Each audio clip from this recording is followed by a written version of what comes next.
22 جمادی ثانی ہمارے بچوں سے لے کر ہمارے جوانوں اور بوڑھوں کو اور ہماری گھر کی خواتین کو بھی پتہ ہونا چاہیے کہ 22 جمادی ثانی یہ تاریخ ہے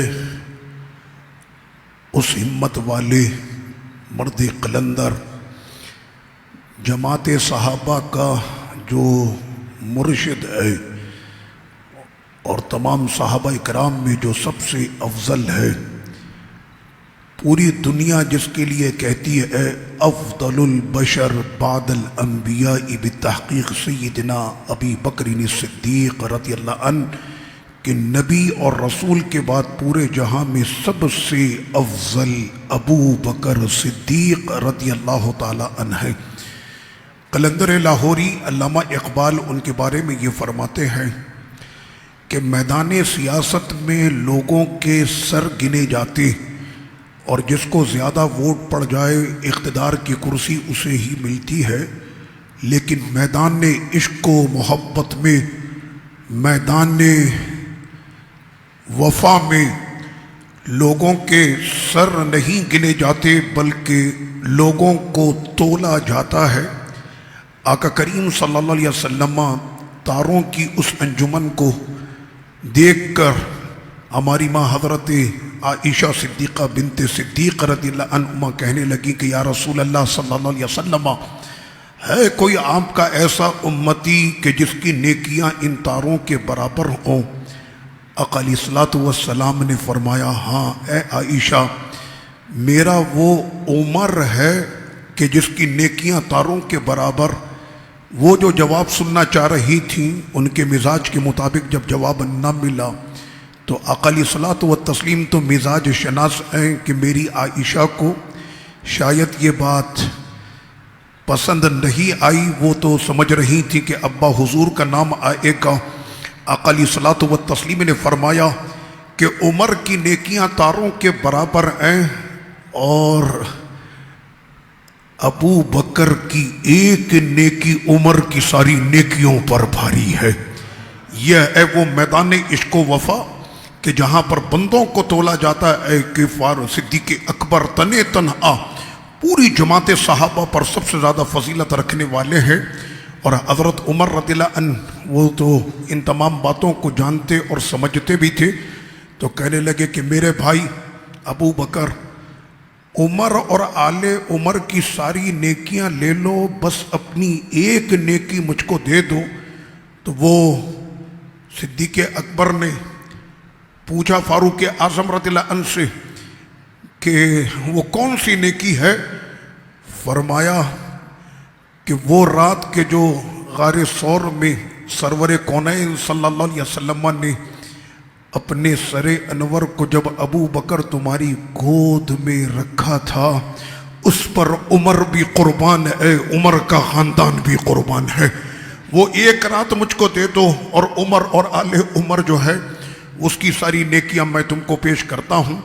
قلندر لاہوری علامہ اقبال رحمۃ اللہ علیہ فرماتے ہیں کہ صدیق اکبر رضی اللہ عنہ وہ تن تنہا اس ہمت اور اس جواں مردی کا نام ہے کہ جس طرح تنہا بادل ساری زمین کو سیراب کرتا ہے، ابو بکر نے تنہا اس پوری امت کو سیراب کیا ہے۔ ابو بکر کی عزت امت کی عزت ہے، ابو بکر کے مقام اور عظمت کا تحفظ اسلام کا تحفظ ہے۔ وہ سیدنا صدیق اکبر رضی اللہ تعالی عنہ کے جن کے لیے قلندر لاہوری نے یہ بھی کہا ثانی اسلام غار و بدر و قبر، کہ آقا علیہ الصلوۃ والتسلیم نے فرمایا انا اول المسلمین، کہ سب سے پہلا مسلمان میں ہوں، دوسرا ابو بکر ہے۔ غار میں آقا علیہ الصلوۃ والسلام ہے اور دوسرا ابو بکر ہے، اور بدر کی رات کہ جب آقا علیہ الصلوۃ والتسلیم کا وہ خیمہ مبارکہ بدر کی وادی میں جب لگایا گیا کہ جہاں پر آج مسجد عریش ہے، تو وہاں پر پوری رات تنہا آقا علیہ الصلوۃ والتسلیم کے دربار شریف کے سامنے ننگی تلوار لے کر صدیق اکبر اس وقت عظمت رسالت کا محافظ بن کے وہ ساری رات وہاں پہ کھڑا رہا۔ تو بدر میں بھی دوسرا ابو بکر ہے، وہ یار ہے، وہ غار میں بھی ساتھ ہے اور آج مزار میں بھی وہ آقا علیہ الصلوۃ والسلام کے ساتھ ہے کہ حضرت صدیقہ رضی اللہ عنہا کا وہ اجرا مبارکہ کہ جس میں آقا علیہ الصلوۃ والتسلیم آج جلوہ گر ہیں، تو اس میں پہلے آقا علیہ الصلوۃ والسلام تشریف لائے اور سرکار کے بعد دوسرا جو اس میں پہنچا ہے وہ ابو بکر صدیق ہے۔ صدیق اکبر رضی اللہ تعالیٰ عنہ آقا علیہ الصلوۃ والسلام کی مجلس میں تشریف لائے کہ جیسے ابو بکر صدیق رضی اللہ عنہ آقا علیہ الصلوۃ والتسلیم کے مزاج کو پہچانتے اور سرور کونین صلی اللہ علیہ وسلم کی جو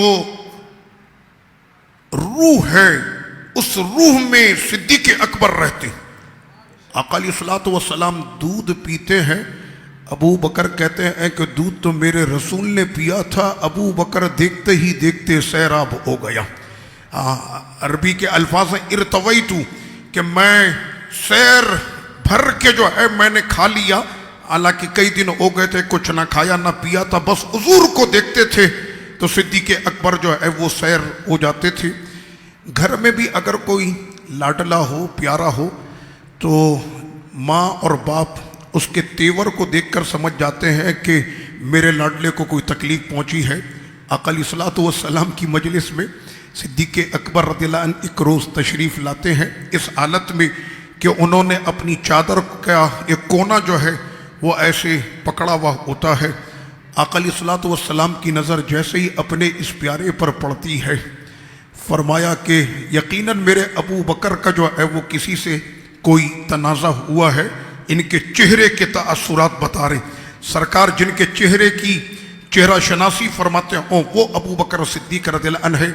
آقا علیہ الصلوۃ والتسلیم کے قریب پہنچے اور کہا کہ یا رسول اللہ صلی اللہ علیہ وسلم، کسی بات پر میرے اور بھائی عمر کے درمیان جو ہے کچھ تلخ کلامی ہو گئی ہے، تو میں نے یہ سوچا کہ یہ وہ لوگ تھے کہ جو کبھی بھی اپنے آپ کو یہ نہیں کہتے کہ میں تم سے فضیلت میں زیادہ، مرتبے میں زیادہ، دولت میں زیادہ، شہرت میں زیادہ، اور سب سے بڑھ کر رسول پاک کی نظروں میں سب سے محبوب میں ہوں، بلکہ کہنے لگے کہ یا رسول اللہ صلی اللہ علیہ وسلم مجھے یہ محسوس ہوا کہ میں جو ہے وہ غلطی پر تھا اور میں اس غلطی کے لیے میں عمر سے جو ہے وہ معافی بھی چاہتا ہوں۔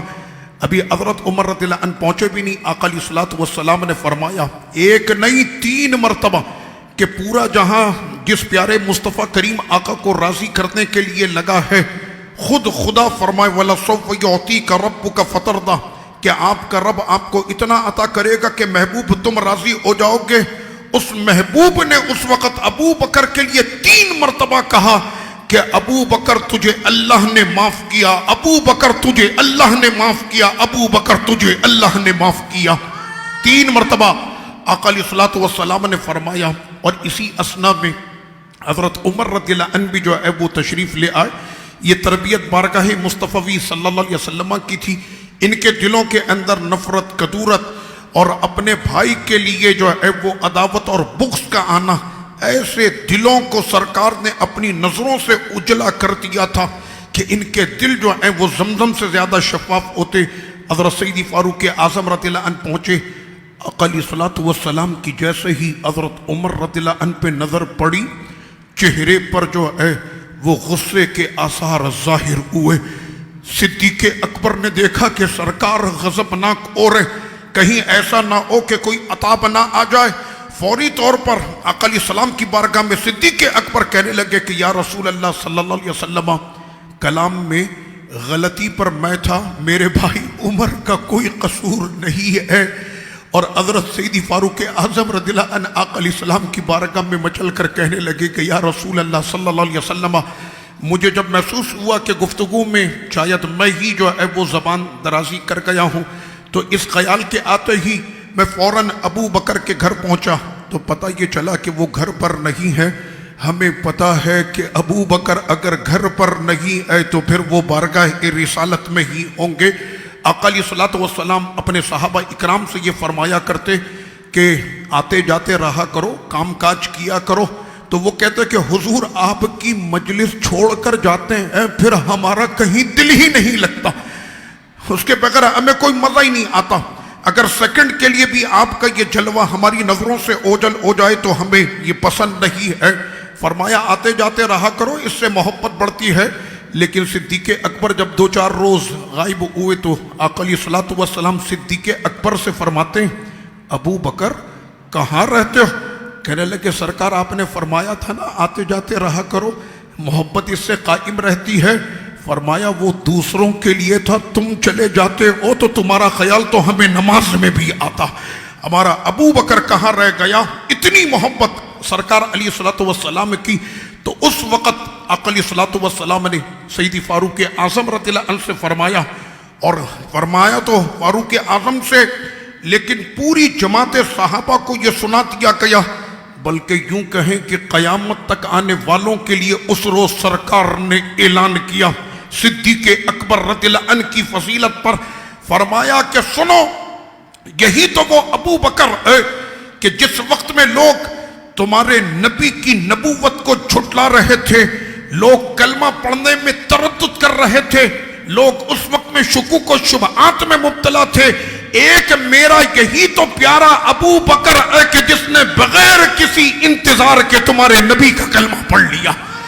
فرمایا کہ یہ ابو بکر ہے، اگر یہ کوئی سخت الفاظ بول دے تو برداشت کر لیا کرو. یہ ابو بکر ہے کہ یہ اگر کچھ کہہ دے تو اسے برداشت کر لیا کرو. کیا مطلب؟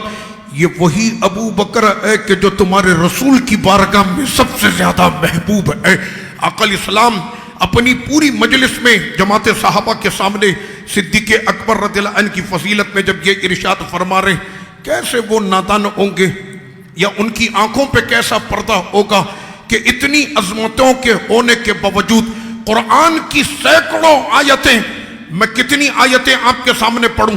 الا ان اولیاء اللہ لا خوف علیہم ولا هم يحزنون، یہ آیت صدیق اکبر کے لیے. ثانی اثنین اذ هما فی الغار اذ یقول لصاحبہ لا تحزن ان اللہ معنا، یہ آیت صدیق اکبر کے لیے. اور فرمایا ولسوف یعطی وسیجنبها الاتقى الذی یؤتی مالہ یتزکی، یہ آیت صدیق اکبر کے لیے. یا ایتها النفس المطمئنہ ارجعی الی ربک راضیۃ مرضیہ، یہ آیت صدیق اکبر کے لیے. اور فرمایا وَلِمَنْ خَافَ مَقَامَ رَبِّهِ جَنَّتان، کہ جو اپنے خدا سے ڈر گیا اس کے لیے 2 جنتیں ہیں. یہ آیت بھی صدیق اکبر کے لیے. کتنی آیت قرآن مجید میں صدیق اکبر رضی اللہ عنہ کی فضیلت پر ہے کہ یہ وہ ابو بکر ہے کہ جو بارگاہ الہی میں بھی سب سے اعلیٰ ہے، بارگاہ مصطفی میں بھی سب سے افضل و اعلیٰ سیدنا صدیق اکبر رضی اللہ عنہ ہے. آقا علیہ الصلوۃ والسلام ایک روز سیدنا صدیق اکبر رضی اللہ عنہ کے مکان کے پاس سے گزرے.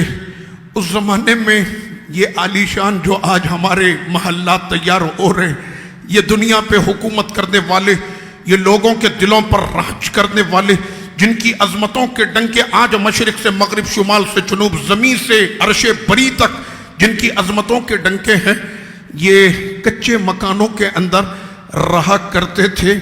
آقا علیہ السلام جب گزرے، ہم میں کا کون ایسا شخص ہوگا کہ جس کی یہ تمنا نہ ہو کہ مرنے سے پہلے ایک مرتبہ مجھ کو جمال مصطفیٰ دکھ جائے. حضور آپ تو تشریف لاتے ہیں اپنے پیاروں کے یہاں، سنا ہے آپ عاشق کے یہاں تشریف لاتے، میرے گھر بھی ہو جائے چراغا یا رسول اللہ. یہ صدیق اکبر ہے کہ جن کے پاس میرے سرکار روز تشریف لاتے. آقا علیہ الصلوۃ والسلام وہاں سے گزرے اپنے پیارے کے مکان سے، تو وہ قرآن مجید پڑھ رہے تھے. کچے مکانات ہوتے، گھر کے اندر کی آواز بھی باہر بآسانی سنی جا سکتی تھی، بڑی دھیمی آواز میں پڑھ رہے تھے. آقا علیہ السلام پھر تشریف لے کر آئے فاروق اعظم رضی اللہ عنہ کے پاس، تو وہاں پر بڑی اونچی آواز میں تلاوت کی جا رہی تھی. سرور کونین صلی اللہ علیہ وسلم نے ارشاد فرمایا دونوں پیاروں سے، شیخین کریمین سے جو سب سے افضل ہے پوری جماعت صحابہ میں، ان سے پوچھا کہ کیا بات ہے ابو بکر، آپ بڑی دھیمی آواز میں قرآن پڑھ رہے تھے؟ صدیق اکبر نے بڑی دھیمی آواز میں کہا کہ یا رسول اللہ صلی اللہ علیہ وسلم، جس کو سنانا ہے وہ میری تلاوت سن رہا ہے. عمر یہ بتاؤ کہ تم اتنی اونچی آواز میں کیوں پڑھ رہے تھے؟ تو حضرت عمر کا پھر جواب بھی ویسے ہی جلالی ہوتا ہے، فرمایا میں اس لیے پڑھ رہا تھا اونچی آواز سے تاکہ ابلیس کو بھگا سکوں۔ تو آقا علیہ الصلوۃ والسلام نے فرمایا کہ دونوں کا عمل بالکل درست ہے، بس ابو بکر آپ اپنی آواز تھوڑی سی اونچی کر لیں اور عمر آپ اپنی تھوڑی سی آواز پست کر لیں۔ ایسے تربیت کیا کرتے تھے آقا علیہ الصلوۃ والسلام۔ ہم میں کا کون سا ایسا شخص کہ جو اپنے گھر میں خوش نصیب ہے کہ وہ اگر پوچھے اپنی اولاد سے کہ بیٹا یہ بتاؤ آج قرآن مجید کے کتنے رکوع تم نے تلاوت کیے ہیں، یہ سوال وہی کر سکتا ہے کہ جو خود قرآن مجید پڑھتا ہوگا، تو پھر وہ اپنی اولاد سے بھی ضرور یہ پوچھتا ہوگا۔ آقا علیہ الصلوۃ والسلام صدیق اکبر رضی اللہ عنہ کو ان کمالات سے نواز دیا کہ مصلی نبوت پر اگر کھڑے ہونے کا کسی کو حق ہے تو وہ صدیق اکبر کا ہے۔ اگر عمر بھی اس مصلی پر آ جائیں تو آقا علیہ السلام اپنے اس مرض وصال کے اندر فرمائیں کہ فوری طور پر ابو بکر کو کہا جائے کہ وہ مصلی نبوت پر کھڑے ہوں، کیونکہ خدا بھی یہی چاہتا ہے کہ نبی کے مصلی پر اگر کوئی آ سکتا ہے تو وہ صدیق اکبر ہے رضی اللہ تعالی عنہ۔ تو سیدنا صدیق اکبر کے وہ کمالات اتنے کمالات ہیں کہ یہ پوری امت قیامت تک اس ابو بکر صدیق کے احسانوں تلے دبی ہوئی ہے۔ اور انہی میں سے کہ جو بہت سے کمالات ہیں ان میں صرف میں ایک آپ کو بتاؤں کہ وہ کمال صدیق اکبر کا کہ آج یہ قرآن مجید کہ جسے ہم مکمل صورت میں ہونے کے باوجود کہ وہ ہمارے پاس بالکل ایک ترتیب کے ساتھ جمع شدہ قرآن مجید موجود ہے، خوش نصیب ہوتے ہیں کہ جنہیں پورے سال قرآن مجید پڑھنے کی، دیکھنے کی، سمجھنے کی اور یاد کرنے کی انہیں توفیق نصیب ہوتی ہے۔ یہ قرآن اگر آج ہمارے پاس ایسی صورت میں ہے تو یہ کمال صدیق اکبر رضی اللہ عنہ کا ہے کہ جس وقت میں صحابہ اکرام یمامہ کے اندر کہ جنہوں نے ختم نبوت کا پہرا دیتے ہوئے اپنی جانوں کے نذرانے پیش کیے، یہ ذہن میں رہے کہ ان میں 70% صحابہ کہ جو شہید ہوئے وہ قرآن کے حافظ تھے۔ تو وہ ایسے وقت میں سیدی فاروق اعظم رضی اللہ عنہ نے کہا یا امیر المؤمنین، جنگوں کے یہ سلسلے ایسے ہی چلتے رہیں گے اگر قرآن کے یہ سارے حافظ شہید ہو گئے، کیونکہ ابھی تک قرآن سینوں سے سینوں میں منتقل ہو رہا تھا اور اسے کسی ایک مقام پر جمع نہ کیا گیا تھا۔ وہ الگ بات ہے کہ آقا علیہ الصلوۃ والسلام نے سب فرما دیا تھا کہ یہ آیت فلاں صورت کی اس کو فلاں میں جمع کر لیا جائے، یہ آیت فلاں صورت کی اس کو وہاں پر جمع کر لیا جائے۔ تو کیا خیال ہے امیر المؤمنین کے قرآن مجید کو ایک جگہ پر جمع کر لیا جائے؟ تو صدیق اکبر نے پہلے پہل تو یہی فرمایا کہ وہ کام کہ جو اللہ کے رسول نے نہ کیا اسے ابو بکر کیسے کر سکتا ہے۔ فاروق اعظم ان کی رائے اللہ کو بڑی پسند ہوتی۔ قرآن مجید کے ایک نہیں کئی مقامات ایسے ہیں کہ جہاں پر عمر کے رائے کی موافقت کرتے ہوئے اللہ نے قرآن کی آیتیں اتار دی۔ تو حضرت عمر کہنے لگے ایک کام اچھا لوگوں کی اس میں بھلا، اگر قرآن کو ایک مقام پر جمع کر لیا جائے تو کیا خیال ہے؟ صدیق اکبر پہلے تو تیار نہ ہوئے، لیکن عمر کی رائے ایسی پیاری تھی کہ اللہ نے صدیق اکبر کے سینے کو کشادہ کر دیا اور وہ اس کام کے لیے تیار ہو گئے۔ اور یہ کمال سیدنا صدیق اکبر رضی اللہ عنہ کا ہے۔ آج ہر طرف ایک ہی آواز آتی کہ جناب کرپشن ہو رہا ہے، اور ہر جگہ پر اور جتنے بھی حکومت اور اس کے متعلقین ادارے وہ اس کوشش میں ہوتے ہیں کہ جناب لوگوں سے ٹیکس جو ہے وہ پوری ایمانداری کے ساتھ وصول کر لیا جائے، اور بلز جو ہیں وصول کر لیے جائیں، بجلی کے بلز وصول کر لیے جائیں، لیکن پوری قوت لگانے کے بعد اور پوری اپنے تمام آلات لگانے کے باوجود بھی ابھی تک اس میں کامیابی نصیب نہ ہو سکی اور نہ ہو سکے گی۔ اس کی وجہ یہ ہے کہ یہ کارنامہ صرف صدیق اکبر کا ہے رضی اللہ عنہ۔ یہ وہ لوگ کر سکتے ہیں کہ جن کے اپنے دامن داغ سے پاک ہوتے ہیں۔ امیر المؤمنین جب حاکم وقت بنتے تو انہوں نے اپنی تنخواہ ایک مزدور کی رکھی، تو کسی نے کہا کہ لوگ آئیں گے، وفود آئیں گے، ڈیلیگیشنز آئیں گے، شربت چائے پانی سب آپ کے یہاں چلے گا، تو اتنی سی تنخواہ میں آپ کا گزارا کیسے ہوگا؟ سنو وہ تاریخی جملے اپنے اس عظیم قائد صدیق اکبر کے۔ فرمایا کہ جب میں دیکھوں گا کہ میری یہ تنخواہ ناکافی ہے تو میں مزدور کی تنخواہ بڑھا دوں گا۔ ہاں، یہ مزدور کی تنخواہ میں بڑھا دوں گا۔ آج کروڑوں روپے ملنے کے بعد بھی زبان پر شکری کے الفاظ جو ہے وہ نہیں ہوتے. یہ صدیق اکبر نے فرمایا. اور اس وقت میں کہ جب آقا علیہ الصلوۃ والسلام نے اس دنیا سے پردہ فرمایا، کئی معاملات اٹھے، مرتدین کا بھی مسئلہ تھا، اور وہاں پر جو ہے وہ مانعین زکوٰۃ ہوئے. انہوں نے یہ نہیں کہا کہ ہم زکوٰۃ نہیں دیں گے، بلکہ انہوں نے یہ کہا کہ ہم اپنے قبیلوں کی زکوٰۃ جو ہے اپنے امیروں سے لے کر اپنے ہی قبیلے کے فقیروں کو دے دیں گے. کہ جو آقا علیہ السلام کی بارگاہ میں آ کر زکوٰۃ جمع کرائی جاتی تھی تو وہ اس طریقے پر نہیں ہوگا. صدیق اکبر نے فرمایا کہ سنو، تم لوگ آقا علیہ السلام کے بارگاہ میں اونٹ کی بھی زکوٰۃ دیتے تھے، بلکہ اس کے منہ پر بندی جو رسی ہوتی تھی تم اس کی زکوٰۃ بھی پیش کیا کرتے. تو سنو، اونٹ کی زکوٰۃ تو دور کی بات ہے، اگر رسی کی بھی زکوٰۃ نہ دی تو پھر صدیق اکبر کی ننگی تلوار تم سے بات کرے گی. یہ حاکم وقت نے اس وقت جب یہ فیصلہ سنایا، فاروق اعظم رضی اللہ عنہ کہنے لگے کہ یا رسول اللہ صلی اللہ علیہ وسلم، یہ سارے مسلمان ہیں، یہ سارے ہمارے نبی سے بے پناہ محبت کرنے والے، اور آقا علیہ السلام کے پردہ فرمانے کے بعد پوری امت کا دل جو ہے وہ ٹوٹا. سرکار کا چلا جانا، حضور کی جدائی لوگوں سے برداشت نہیں ہو رہی، تو آپ زکوٰۃ کے اس مسئلے پر تھوڑی نرمی کر دیں اور اتنی سختی نہ کریں. اتنا کہنا تھا صدیق اکبر کہ جن سے پڑھ کر دل کی نرمی کس کی ہو سکتی ہے. وہ ابو بکر ایسے غضبناک ہو کر کہنے لگے کہ عمر، تم تو آقا علیہ السلام کے سامنے اور اسلام کے اندر تم تو بڑے جلالی رہے، آج وہ تمہارا جلال کہاں چلا گیا؟ آج اسلام کے لیے تم نے یہ کیسی بات کر دی ہے؟ تو سنو، یہ کیسے ہو سکتا کہ حضور کے جانے کے بعد کیا دین کا نظام بدل جائے گا؟ ابو بکر جب تک زندہ ہے دین پر کبھی آ جا نہیں سکتی.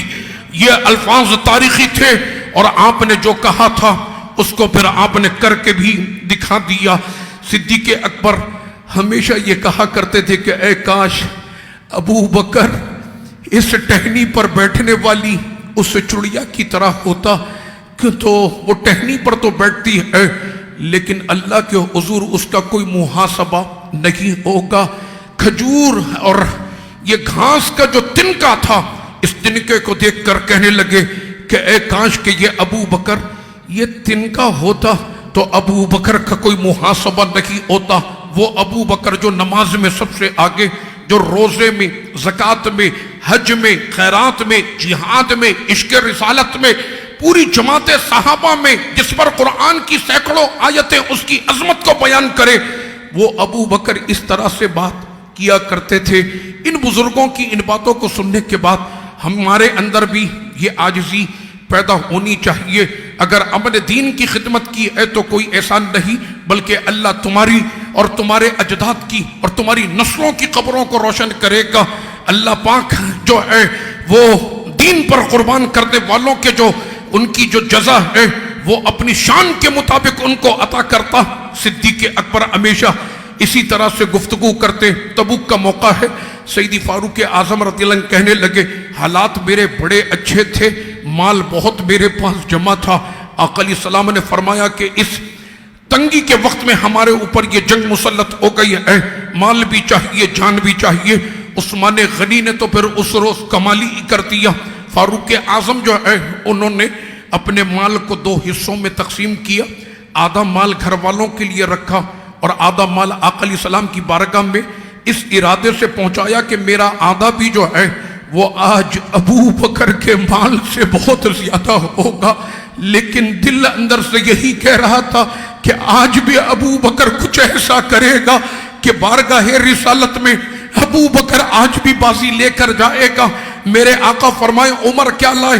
کہنے لگے آدھا مال لایا. عثمان کیا لائے؟ میں یہ لایا. فلاں کیا لائے؟ میں یہ لایا. لیکن جب باری صدیق اکبر کی آئی تو یوں فرمایا کہ یہ بتاؤ ابو بکر گھر والوں کے لیے تم نے کیا چھوڑا ہے؟ کہنے لگے ابقیتم اللہ والرسول، کہ میں آج اپنے گھر والوں کے لیے اللہ اس کا رسول چھوڑ آیا ہوں. میرے لیے اتنا ہی کافی ہے کہ اللہ اور اس کا رسول جو ہے وہ ہمارے گھر والوں کے لیے کافی ہے. آج بھی صدیق اکبر تمام پر جو ہے وہ بازی لے گیا. پروانے کو چرا، بلبل کو پھول، بس صدیق کے لیے ہے خدا کا رسول بس، وما علیہ الا البلاغ۔